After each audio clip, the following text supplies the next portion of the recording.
After my fiancé passed away, I was grieving and vulnerable. That's when my own sister started charging me rent to live in the house that I legally owned. I took her to court and uncovered the truth she'd been hiding. Now, 3 years later, she's in rehab and writing to me, asking if we can be family again.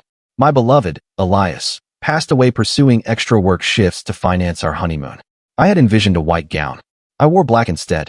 The construction site that claimed his life delivered a monetary settlement. They called it life insurance, a kind of blood money. I found myself unable to touch it, unable to breathe, unable to even stand upright. Then, my sister Chloe entered the scene, appearing like a predator disguised as a benefactor. "I'm here for you," she murmured, canceling floral arrangements with one hand while organizing funeral pamphlets with the other. 18 months drifted by in a haze of days, like a continuous sedative. Then Roy emerged. "I encountered him downtown," Chloe declared, bringing home this jobless contractor whose smile never quite reached his eyes. Within 3 weeks, he had infiltrated our grandmother's residence like an insidious growth, spreading room by room, unnoticed until the damage was complete. Chloe and I had only inherited the property a year prior to Elias's passing, and since Elias and I had lived there alone, now Chloe and Roy seemed to be permanent fixtures. "We need to discuss financial matters," Chloe stated one morning, sliding documents across the breakfast table. "Given our joint inheritance, you should contribute, starting with just the utilities." I was overwhelmed. She offered me a lifeline and labeled it a safety net. $1,500 monthly. That's what co-owners apparently remit to each other through the shell corporation my sister established overnight. Only, I was unaware of this. So, I affixed my signature where she indicated, worked additional shifts to manage living in my own dwelling, and feigned ignorance as Elias's equipment disappeared into Roy's vehicle. They occupied the primary bedroom, our shared space, where Elias and I had painted the walls of vibrant yellow, symbolizing new beginnings. "Roy has a back issue," Chloe explained, relocating my belongings to the guest room. "You understand, don't you?" I no longer comprehended anything. The house transformed. I became the phantom haunting my own existence while they presented themselves as a blissful family.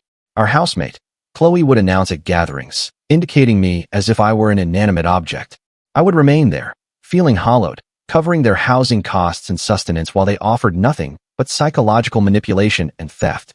"Grandma's jewelry is gone. It must have been stolen," Chloe stated, her tears perfectly timed.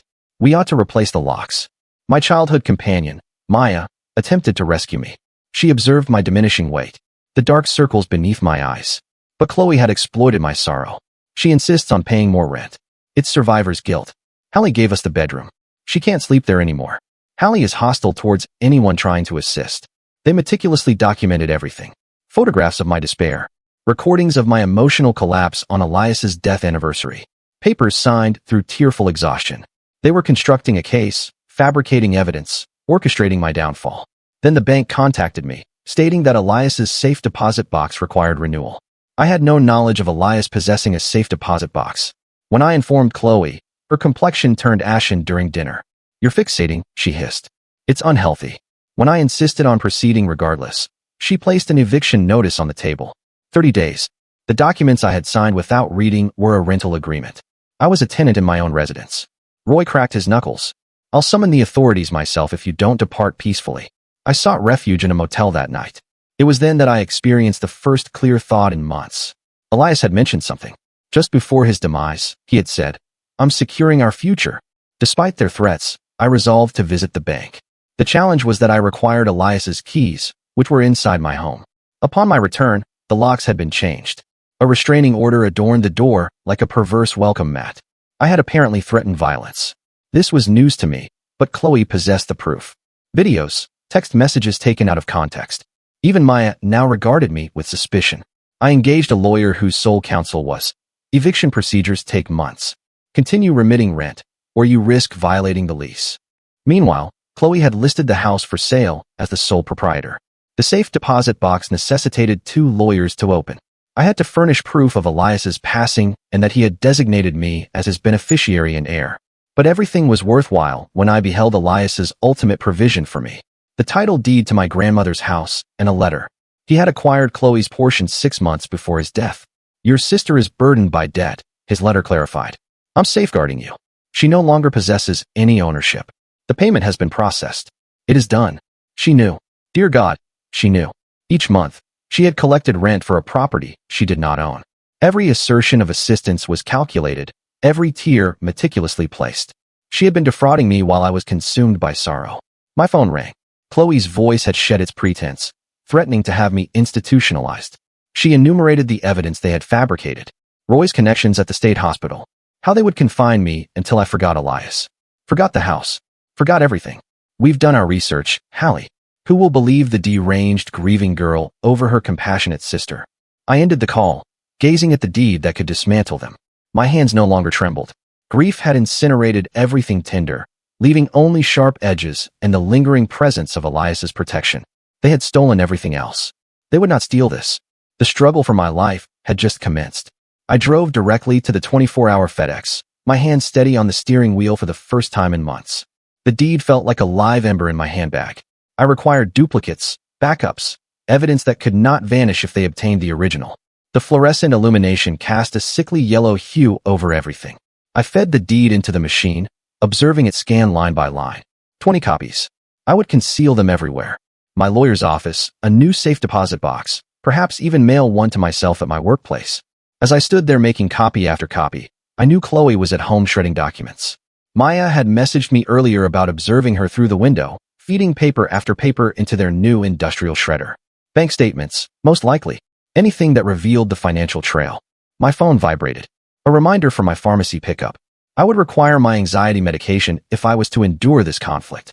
The copies finished printing, and I meticulously arranged them into separate envelopes.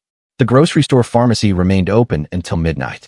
I parked and proceeded through the automatic doors, past the wilting blossoms and day-old pastries. The pharmacist recognized me. I had been a regular since Elias's passing.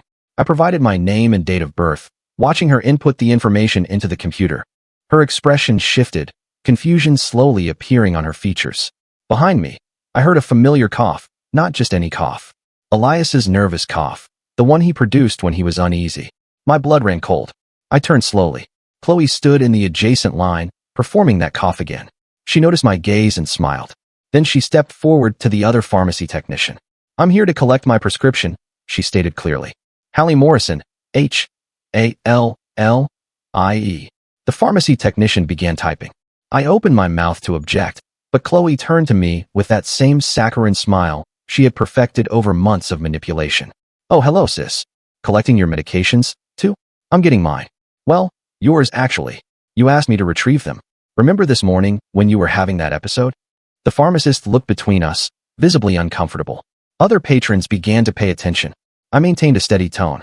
"I did not ask you to pick up anything. Those are my prescriptions." Chloe's face transformed into one of concern. She performed that cough again, Elias's cough, and touched her chest. "Oh, darling, you're confused again. Remember, like when you forgot about signing the lease."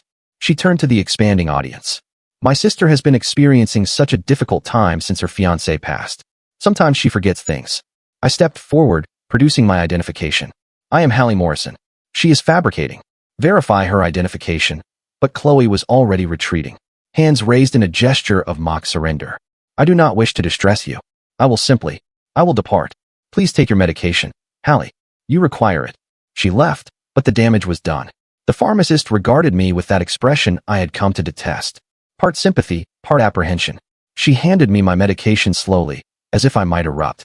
I seized the bag and proceeded towards the parking area. Chloe was awaiting me by my vehicle, leaning against the driver's door. No witnesses out here, just the two of us beneath the harsh parking lot illumination. "Move away from my car." She remained motionless. "I am aware of the deed, Hallie.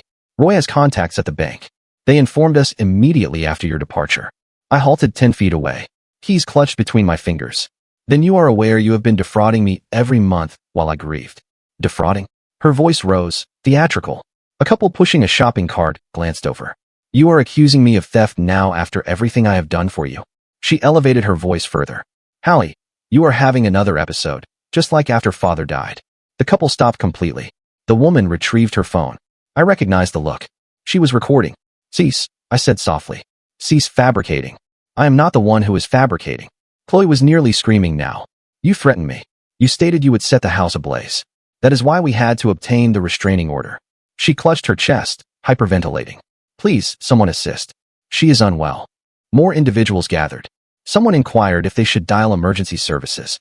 I stood there, ensnared, knowing anything I uttered would worsen the situation. Chloe had perfected this performance. I turned and proceeded to my vehicle, taking the longer route around. Chloe moved aside, still portraying the terrified sister. As I drove away, I observed her in my rearview mirror, being consoled by strangers who believed they had witnessed a dangerous confrontation. My phone rang. My lawyer's office. The paralegal sounded peculiar, hesitant. Ms. Morrison, I apologize for calling so late, but we need to discuss something. It pertains to your sister. My stomach plummeted. What about her? She has been listed as a reference for an apartment for my daughter. She is commencing college, and well, your sister is the landlord for one of the properties we are considering. I did not realize the connection until today. The paralegal, Catherine, had been instrumental in building my case. She was privy to everything, and now her daughter required something from Chloe. I understand, I stated, though my throat felt constricted. You must do what is best for your daughter. I am not abandoning your case, Catherine stated quickly, but I might need to withdraw from certain aspects to avoid any conflicts. Another ally compromised. Chloe was engaging in a strategic game while I was still grasping the fundamentals. The following morning, I confronted an impossible decision. My lawyer had scheduled an urgent meeting regarding filing an immediate injunction, but Maya had sent me a photograph. Chloe in the garage with containers, extracting what appeared to be Elias's work journals, the ones where he maintained all his project notes, his blueprints, perhaps even documentation concerning the house acquisition. I could not be in two locations simultaneously. The legal appointment would establish a legal precedent, but those journals might contain irreplaceable evidence. I sat in my motel room, paralyzed by the choice. I selected the lawyer. It felt like a betrayal, abandoning Elias's journals to Chloe's discretion. But I required legal protection more than sentimental articles. Or so I convinced myself. The meeting spanned 3 hours. We petitioned for an emergency hearing to contest the eviction, documented the deed, and initiated the construction of a fraud case. By the time I departed, the sun was setting. Maya called as I drove back. You need to witness this, she stated. Chloe is hosting some kind of dinner gathering. She sent me photographs from the neighborhood social media group. Grief support dinner, the post read.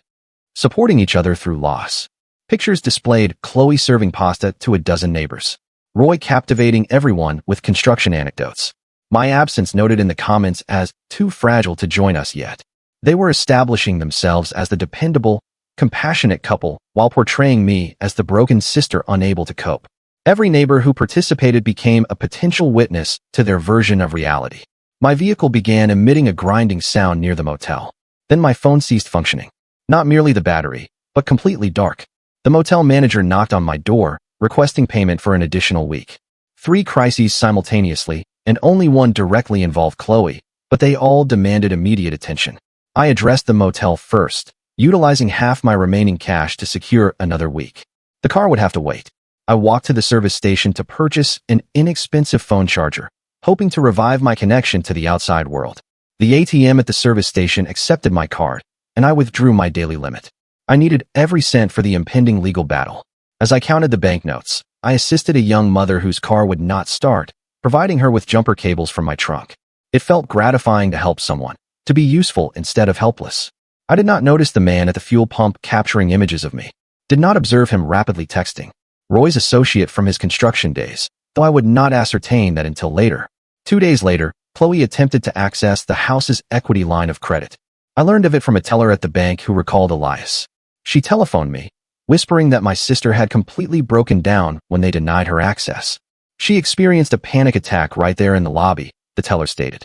We had to summon paramedics. She repeatedly claimed she needed the funds for her ailing sister's treatment. Even her genuine distress became a weapon, garnering sympathy from everyone who witnessed it. The bank personnel would remember the desperate woman attempting to aid her troubled sister, not the thief endeavoring to steal from a house she did not own. My goddaughter's birthday celebration was that weekend. I had missed it, naturally. The restraining order rendered attendance impossible. But Jonathan, my closest friend's husband, brought their daughter to visit me at the motel. Aunt Chloe gave me the finest present, she announced, displaying a new tablet. She stated, "You were too unwell to come to my party, but she brought extra cake for you. She has been taking me for ice cream every week since you became unwell." I forced a smile, embracing her tightly. After they departed, I sat in my motel room and wept. Chloe was appropriating my family, one relationship at a time. The subsequent setback originated from an unforeseen quarter. I drove past the house cautiously, always maintaining a legal distance, and observed Elias's work truck in the driveway. Not merely any truck, but his personal one, the one he had customized himself. Chloe possessed it. And there, visible through the rear window, was a manila folder that caused my heart to seize. Even from the street, I could discern Elias's handwriting on the tab. Work agreements, including possibly the documentation regarding the house acquisition, but I could not touch it. The restraining order rendered the truck as inaccessible as the moon. I could perceive the evidence that might salvage me, but seizing it would result in my incarceration. That night, desperation prevailed. I required my prescription refills, the ones Chloe had attempted to pilfer. They were in the house in the medicine cabinet I had stocked just days before the eviction. Without them, I would have to pay hundreds out of pocket. Funds I did not possess. I waited until 3 o'clock in the morning. The house was dark. I knew which window did not secure properly. The bathroom window Elias had intended to repair. I slipped through like a phantom. Muscle memory guiding me through my own dwelling. The medicine cabinet was empty, of course, but I discovered my prescriptions in Chloe's room along with documents I lacked the time to peruse. I seized only what was mine and began returning to the window. The flash was blinding. A motion-activated camera, new since my eviction. Then another flash. The Ring doorbell Chloe had installed capturing me ascending from the window of my own home. By morning, the photographs were ubiquitous. The concerned neighbor's social media group. The police report. My lawyer's email forwarded from Chloe's counsel. Clear images of me unlawfully entering the house, appearing precisely like the hazardous, unstable individual Chloe had been describing. The hospital telephone that afternoon. The patient advocate who had assisted me after Elias passed, who had held my hand through the most dreadful day of my life, had accepted a new position. She now worked for the psychiatric practice where Chloe's therapist practiced. The same therapist who would be conducting my court-ordered mental health evaluation. I desired you to hear it from me, she stated. I will recuse myself from anything involving your case, but I believed you should be aware. Another chess piece shifted. Another ally neutralized. Chloe and Roy were engaging in a protracted strategy, and I was only just beginning to grasp the regulations. Mother telephoned that evening. Her voice was cautious, apprehensive. Sweetheart, Chloe displayed the photographs, the unauthorized entry. It is precisely like when your father passed. Recall? You became disoriented then, too? Forgot which house was yours. I wished to scream that I had been 17 when father passed. That grief-stricken adolescent confusion was not equivalent to this. But Chloe had perfectly planted the seed. Mother was recollecting my most vulnerable moments, perceiving patterns that were non-existent. I am not disoriented, Mother. The house is mine. Elias acquired Chloe's portion. Darling, she sighed. Chloe showed me the lease, your signature, and the bank statements demonstrating you remitting rent. Why would you remit rent for your own dwelling? Because I was overwhelmed. Because I confided in my sister. Because sorrow had rendered me foolish. But those explanations sounded like justifications even to me. The neighborhood social media group became a perilous zone. Someone posted condolences on the anniversary of grandmother's passing. I responded with gratitude, sharing a recollection of her garden. Within hours, Chloe had screenshotted my response, adding her own comment about how I was fixating on the past and unable to progress in my grief. My simple expression of thanks became proof of instability. Every word I composed was distorted, recontextualized, weaponized. I ceased responding, but silence was interpreted as unsociable conduct. I could not prevail. I began driving past the house at varying times, always lawfully, always from the appropriate distance, but neighbors took notice. They began logging my drive-bys in a shared document, times and dates recorded as if I were some form of stalker. They transmitted it to Chloe with genuine concern for her safety. Then came the correspondence. Chloe produced it at her lawyer's office, asserting she had discovered it among Elias's possessions. His handwriting, apparently, stating he wished his life insurance to be divided between both sisters. He cherished you both, her lawyer elucidated. He desired to care for family. The letter was flawless. Too flawless. But proving fabrication would necessitate specialists, funds, time I did not possess. And there was one detail that chilled my blood. The letter mentioned Elias's apprehension about the nuptials, something he had only confided in me. Chloe had been privy to our private discussions. I later realized that Elias's phone plan was still active, still automatically deducting from his account, the account Chloe now controlled. She had access to his voicemails, his text messages, perhaps even his cloud storage. Sleep became unattainable. 3 nights without rest rendered me careless. I disregarded a red light near the elementary school, not perceiving it until too late. The crossing guard was present. Thank goodness no children.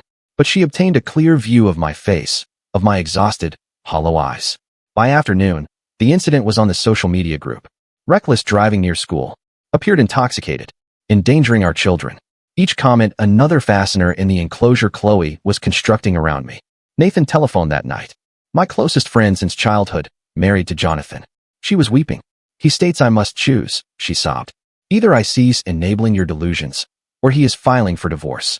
He believes you are dangerous, that you will drag me down with you. I have children, Hallie. I cannot lose them. I informed her I comprehended. I did.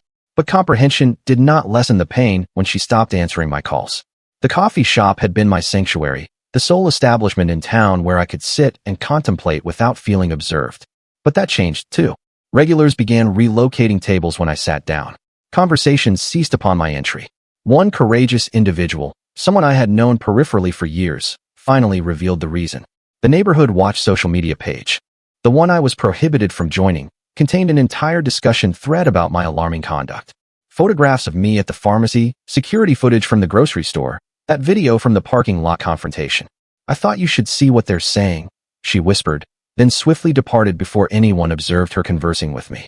The thread was devastating. Neighbors scrutinizing my body language, my weight reduction, my aggressive posture.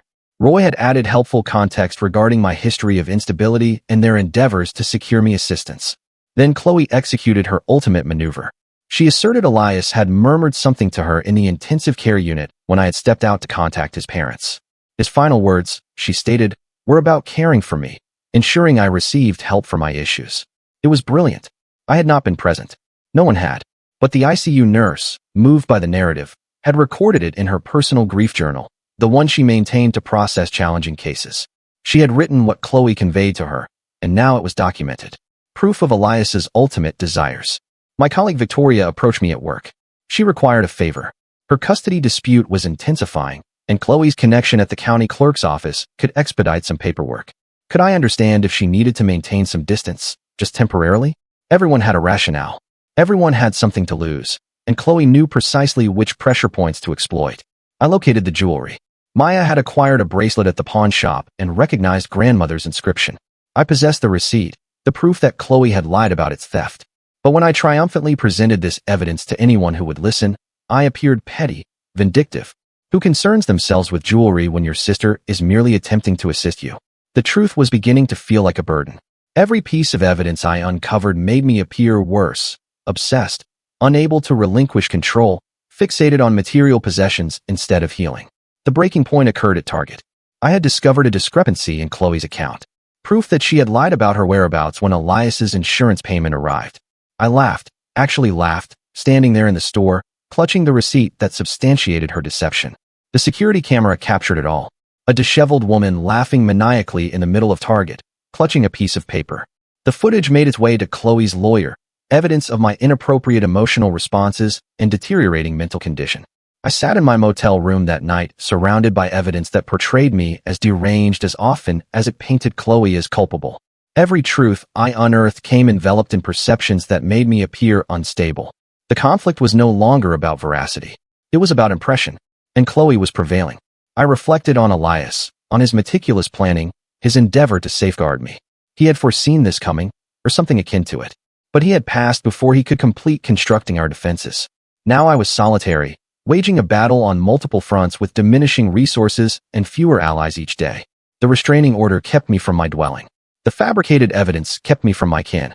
The whispering campaign kept me from my community. But I still possessed the deed. The one item Chloe could not falsify or appropriate or distort. Elias's ultimate provision. His protection from beyond the grave. I gazed at the documents scattered across my motel bed. Medical records, bank statements, text messages, a paper trail of truth that seemed like madness to anyone who was unaware of the complete narrative. Both sisters could not endure this. Chloe had made that evident from the outset. She had constructed a story where I was either dishonest or insane, where assisting me meant enabling delusion. I had been playing defense, reacting to each new assault, attempting to validate my sanity while she demonstrated my instability. But that was a losing strategy. Every denial appeared as paranoia. Every piece of evidence appeared as obsession. The struggle for my life had taken an unforeseen turn, and I was running out of options. Roy appeared at my grief support group the subsequent Tuesday. I recognized his confident stride before he even took a seat, that practiced ease he employed to infiltrate spaces. He introduced himself as someone who had lost his brother in construction, quoting Elias's cherished book about discovering meaning through adversity. The group welcomed him warmly while my stomach churned. He knew things only Elias would know. The specific coffee order Elias obtained each morning. The manner in which he would tap his hard hat 3 times before entering a site. Details I had shared in this secure environment now weaponized. When someone mentioned my absence, Roy expressed concern for his sister-in-law who was struggling with delusions. The group members exchanged knowing glances. I observed from my vehicle across the thoroughfare, having arrived late after my shift. Through the window, I could perceive him holding court, likely spinning tales about my instability. My sanctuary had been compromised. Another component of my support system, systematically dismantled. The next morning brought a revelation that altered everything. I had been telephoning various bank branches, attempting to trace Elias's movements before his passing. The manager at the branch across town remembered him distinctly, not because of the transaction, but because of how anxious he had appeared. Security footage displayed Elias repeatedly looking over his shoulder as he completed the house purchase paperwork. He had deliberately selected this branch 20 miles from home to avoid Chloe, who worked at our local branch. The manager recalled him inquiring twice if the transaction would remain confidential. This evidence proved Elias knew Chloe would attempt to impede him. It demonstrated premeditation, protection, apprehension of what she might do. But obtaining the footage required a court order, and my lawyer was suddenly unavailable. Catherine's daughter had secured the apartment from Chloe, and conflicts of interest were disseminating like venom through my legal team. I began assembling the timeline differently. Elias had not merely been documenting Chloe's debts on our home computer. He had been maintaining records in his work journal, the one Chloe had destroyed while I sat in my lawyer's office. Maya confirmed she had observed Chloe incinerating pages in the backyard fire pit, feeding them to the flames with mechanical precision. Mother telephoned with an ultimatum. She had been visiting Chloe, observing the stable home she had created, the concerned sister act perfected over months. Now, Mother faced a choice. Support my delusions and forfeit access to Chloe, or remain impartial and retain both daughters in her life. Her voice fractured as she opted for neutrality. She could not lose both of us, she stated. She had already lost father, but her impartiality meant no family dinners where I could present evidence. No maternal endorsement in court. No one to vouch for my mental stability from my youth. Chloe had effectively orphaned me while retaining our mother. Desperation compelled me to adopt Chloe's own strategies. If she could manipulate through relationships, so could I. Roy's former girlfriend worked at the coffee shop I could no longer frequent. I began ordering delivery from there, cultivating a rapport with the delivery personnel, learning her schedule. Finally, I accidentally encountered her at the service station. We conversed about the climate while I committed to memory every detail she inadvertently revealed about Roy, his gambling obligations, his previous attempts to cohabit with other women, his pattern of targeting bereaved families. She was unaware she was providing me with ammunition, merely venting about a former partner who had left her with thousands in credit card debt. The Narcotics Anonymous meeting schedule at the community center was publicly accessible. I began attending the Al-Anon meetings in the adjacent room, timing my breaks to coincide with Chloe's group concluding. Her sponsor, a benevolent woman named Dorothy, always purchased coffee from the vending machine afterward. Week after week, I positioned myself near that machine, discussing the weather, commenting on the malfunctioning button that never dispensed change.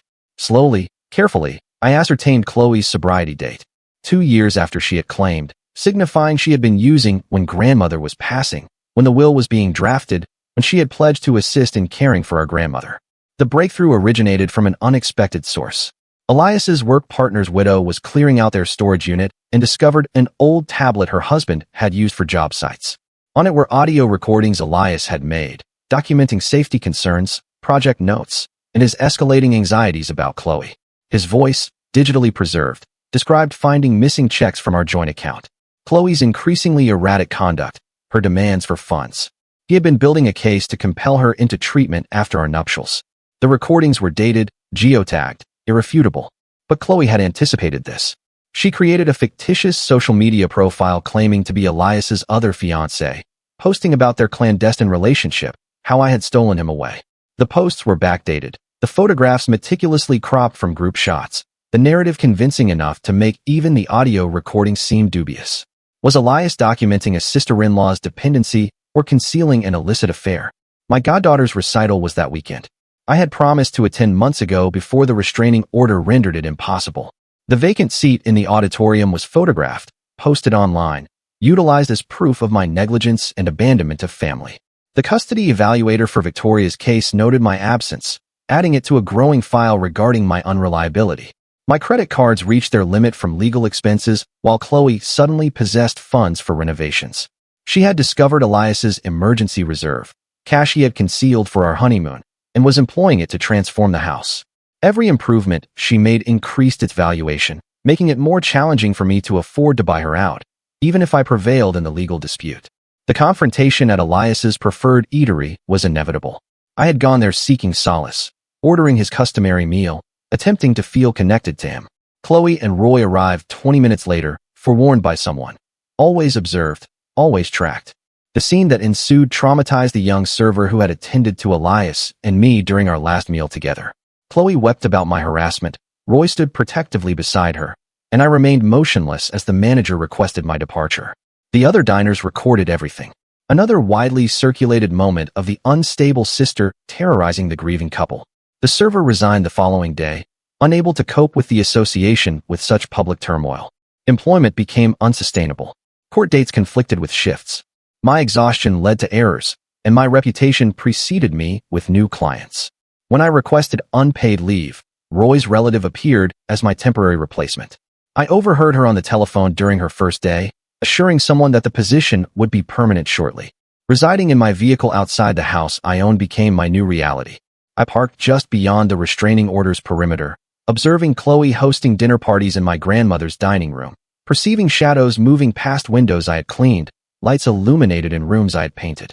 The neighbors documented each night I spent there, adding to their surveillance log. Mother visited me once, meeting at Elias's grave.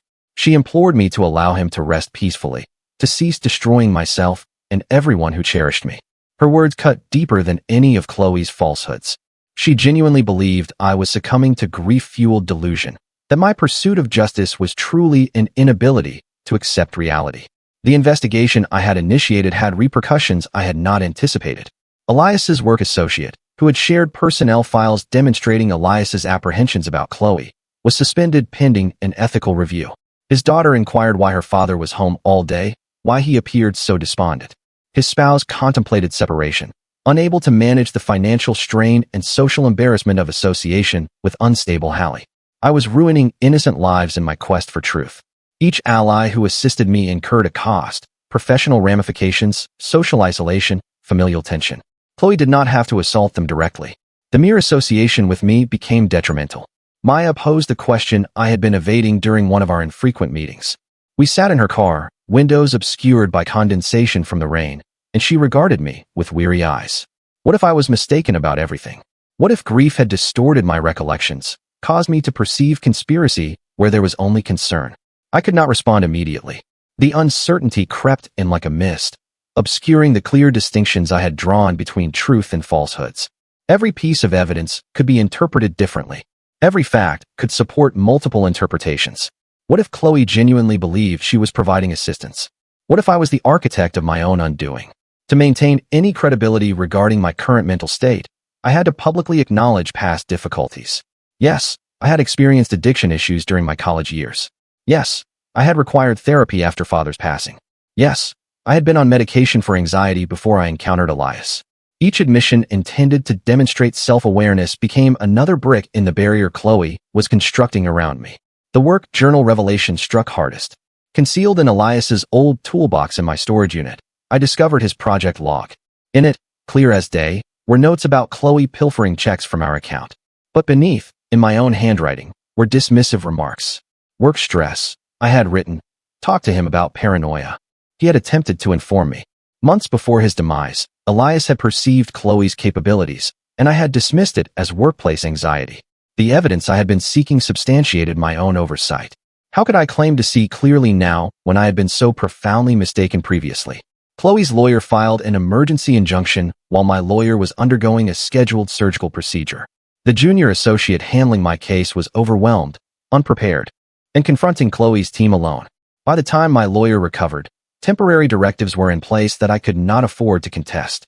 The deeper I delved into Chloe's motivations, the more intricate they became. She genuinely believed she deserved the inheritance after dedicating years to caring for grandmother while I was pursuing my life in the city. Every holiday I had missed, every medical appointment she had attended alone, every night she had spent managing medications, it all accumulated into a debt she felt I owed. Her resentment was authentic, decades old, intertwined with addiction-fueled entitlement and Roy's manipulation. She perceived herself as the overlooked daughter, finally claiming her rightful due. In her perception, she was not stealing. She was collecting what was rightfully hers. Understanding her viewpoint made combating her more challenging. Adversaries were simpler when they were purely malevolent. But Chloe was damaged, unwell, convinced of her own rectitude. Every assault on me was, in her mind, self-defense against the sister who had abandoned family and now wished to appropriate everything. I had to disregard Elias's final wish to achieve any semblance of justice. He had desired me to safeguard Chloe, to secure her assistance, to keep her safe despite everything. But protecting myself necessitated exposing her completely, ensuring she would face consequences that would obliterate any prospect of recovery. I was violating my pledge to the man who perished attempting to protect us both. The empathetic person I had been slowly faded, replaced by someone capable of manipulation, strategizing, and exploiting people's vulnerabilities against them. I befriended Roy's daughter's educator to acquire information. I utilized Victoria's custody dispute as leverage. I became everything I had once despised. Survival demanded transformation. Evidence finally emerged from the Narcotics Anonymous sponsor's daughter, who had observed inconsistencies in Chloe's narratives during meetings. She volunteered information about Chloe claiming different sobriety dates to various individuals, about Roy attending as her support while distributing substances in the parking area. Minor triumphs that felt empty when weighed against what I had become to attain them. A small legal victory. The judge consented to review the deed, coinciding with observing Chloe at Elias's grave. She was weeping, clutching the identical photograph of him I kept in my vehicle. For a moment, she was simply my younger sister, broken by loss and addiction, grieving the only man who had ever attempted to assist us both. The triumph turned to ashes in my mouth. Chloe's counterclaim of elder abuse concerning grandmother gained momentum when she produced witnesses. Neighbors who had seen me depart for work while Chloe remained at home. Friends who recalled Chloe managing grandmother's care alone. The truth was more intricate, but complexity did not fare well in court. Everything hinged on Roy's former girlfriend's willingness to testify about his past schemes. But she had a daughter, employment, a life to protect. Coming forward meant risking Roy's retaliation, Chloe's connections, the town's condemnation. I was asking her to sacrifice her tranquility for my conflict. The message from Roy's daughter arrived while I sat in my vehicle reviewing legal documents. "Why are you being unkind to Daddy?" it read. She was 8, innocent, loving the father who read her bedtime stories and repaired her bicycle. I had tutored her in mathematics, assisted with her science fair project. Now I was the antagonist attempting to dismantle her family. Elias's construction team fractured down the middle. Longtime associates who remembered his concerns about Chloe supported me discreetly, providing me with funds for legal fees, offering testimony about his anxieties. But younger workers relied on Roy for employment, choosing self-preservation over veracity. The job site became a battleground of allegiances. The legal system's differing standards became evident during depositions. Proving fraud necessitated clear and compelling evidence, a demanding benchmark that required extensive documentation. But involuntary commitment only required reasonable concern, a few photographs, some testimony about erratic conduct, worried family members. Chloe was playing a game where the regulations favored her at every turn. I enlisted Elias's union contacts, individuals who owed him favors, who had pledged to look after his widow. They provided partial assistance, testimony about his concerns, confirmation of timeline details, but none would risk full involvement in what they perceived as familial drama. Union politics could not tolerate the controversy. The revelation that shattered my remaining innocence originated from the union representative himself. Elias had known Chloe was using again 6 months before his passing. He had documented everything, planning to compel her into treatment after our nuptials. But he had remained silent to spare me from worry, to grant me a flawless wedding day. He had perished bearing that burden alone. Called by overtime work he had undertaken to cover both the wedding and Chloe's anticipated treatment expenses. His protection had been complete, sacrificial, and ultimately fatal. I was living out the strategy he died attempting to execute. The evidence in his toolbox was incriminating. Photographs of Chloe intoxicated at family dinners, receipts for funds provided for groceries that corresponded with dates at liquor stores, a chronology of escalating disorder. But it also revealed Elias's terror about what she might inflict upon me if confronted. His apprehension had been prescient. Justice meant accepting difficult truths. Elias had prioritized safeguarding me over preserving himself. He had worked himself to death rather than risk the confrontation that was now annihilating everything. Every triumph in court felt like a betrayal of his sacrifice. Committing to complete what Elias initiated meant embracing the full weight of his design. Treatment for Chloe, protection for me, preservation of family where feasible. But his demise had corrupted the timeline, transformed a careful intervention into a desperate conflict. Chloe's overconfidence finally created an opportunity. During a therapy session she believed was confidential, she admitted knowing about the house ownership for months. She had been planning her maneuvers, awaiting my vulnerability enough to strike. But therapy recordings could be subpoenaed with proper justification, and her therapist was legally obligated to provide them. The recording was devastating. Chloe's voice, clear and calculating, describing how she had manipulated my grief, utilized Roy to intimidate me, created evidence of instability. She laughed about the restraining order, labeled me pathetic for confiding in her. Even her therapist sounded astonished, but I felt no gratification presenting this evidence. Observing Chloe realized she had been ensnared by her own utterances. Witnessing her self-assurance crumble brought only exhaustion. We had both become individuals Elias would not recognize, twisted by sorrow and avarice into instruments aimed at each other. The pattern of financial elder abuse became apparent through meticulous documentation. Bank records displayed Chloe depleting grandmother's accounts while I was at work, forging signatures on checks, selling jewelry for substance funds. The prosecutor deemed it one of the clearest cases he had encountered. But clear cases still necessitated trials, evidence, public humiliation of a family already fractured. Both factions prepared for the final hearing with the grim resolve of soldiers advancing to war. Neither of us could emerge unharmed. The most favorable outcome would still leave us damaged. Familial bonds severed, community divided, but retreating meant accepting defeat, and we had both progressed too far to cease. The mediation room would be our battleground, with Elias's construction crew supporting me and Chloe's Narcotics Anonymous group behind her. Two sisters who had once shared everything now confronting each other across a conference table, armed with evidence of each other's ruin. The mediator noted the palpable tension, the way even the atmosphere seemed to crackle with barely suppressed aggression. The union representative's testimony arrived through his lawyer the morning of the hearing. He documented every conversation with Elias regarding Chloe's escalating conduct, every request for overtime that mentioned treatment costs. The paperwork depicted a man desperately striving to save both a woman he loved, working himself into an early grave rather than force a confrontation. I sat in my motel room perusing pages that demonstrated Elias had been planning an intervention for the week following our honeymoon. He had already contacted treatment facilities, arranged for time off from employment, even composed letters to both Chloe and me explaining his actions. The construction mishap had derailed everything, leaving me to wage a conflict he had been secretly preparing for. The mediation commenced precisely at 9 o'clock. I arrived early, observing Chloe's proponents file in, her Narcotics Anonymous group, neighbors from the grief dinner, even the pharmacist who had witnessed our confrontation. They genuinely believed they were supporting a woman attempting to aid her mentally unwell sister. The narrative Chloe had constructed was impenetrable from their viewpoint. My side was smaller but steadfast.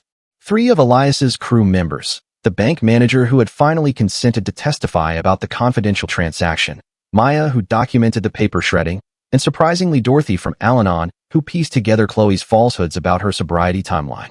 The mediator outlined ground rules while I scrutinized Chloe across the table. She had also lost weight, her hands trembling slightly as she arranged her documents. Despite all her manipulation, the strain was consuming her. Roy sat beside her, his jaw clenched, occasionally casting glances at his former girlfriend who had consented to testify. Evidence presentation began with a deed. My lawyer systematically presented the documentation. The purchase agreement, the bank records, the notarized signatures. Chloe's lawyer countered with the lease I had signed, the rent payments, the restraining order, each side constructing their argument like builders stacking bricks. The security footage from the bank branch altered the room's atmosphere. Observing Elias look over his shoulder, witnessing his nervous fidgeting as he signed documents, hearing the bank manager testify about his specific request for confidentiality from Chloe, it painted a picture of premeditation that was difficult to dismiss. Chloe's therapy recording was played next. Her voice filled the room, casual and calculating as she described awaiting my vulnerability enough to strike. The mediator's expression shifted as Chloe laughed about the restraining order, labeled me pathetic for trusting family. Several of her supporters exchanged uncomfortable glances. Roy's former girlfriend testified about his pattern of targeting bereaved families. She had brought documentation. 3 other women he had cohabited with after their husbands passed, each time depleting their finances before moving on. Her voice remained steady as she described finding her credit cards maxed out, her grandmother's jewelry pawned, her daughter inquiring why they had to relocate to a smaller apartment. The financial forensics were damning. Bank records displayed systematic depletion of grandmother's accounts, signatures that did not match, checks written while I was documented as being at work. The prosecutor had already filed elder abuse charges based on this evidence, but seeing it laid out chronologically made the pattern undeniable. Chloe's counterclaim disintegrated under scrutiny. Yes, she had been present for grandmother's care, but records showed I had paid for the home health aid, the medications, the medical equipment. Every receipt she claimed as proof of caregiving traced back to my credit cards or bank account. Her narrative of the overlooked daughter crumbled against financial reality. The breakthrough occurred when Dorothy testified about Chloe's actual sobriety date.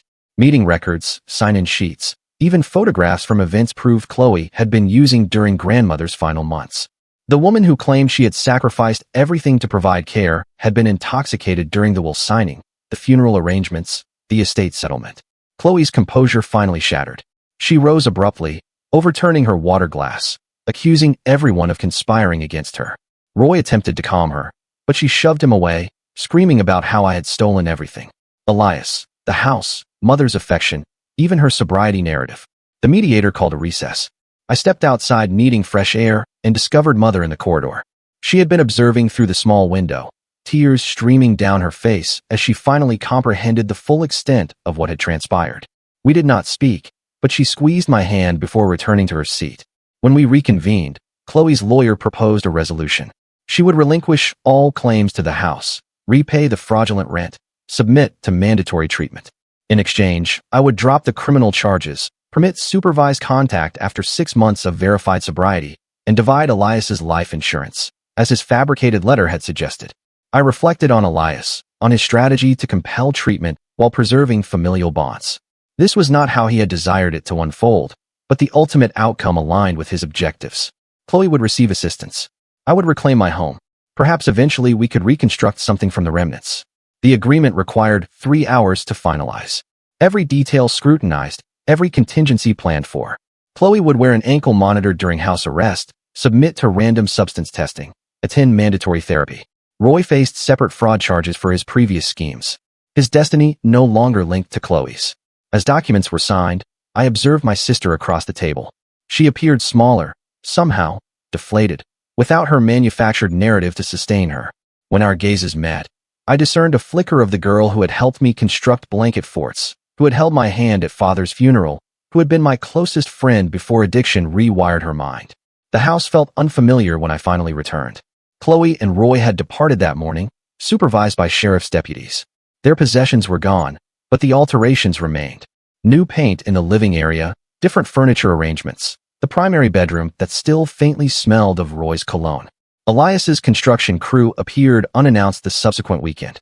They repaired the damage, restored things to their former state, even repainted the bedroom sunrise yellow.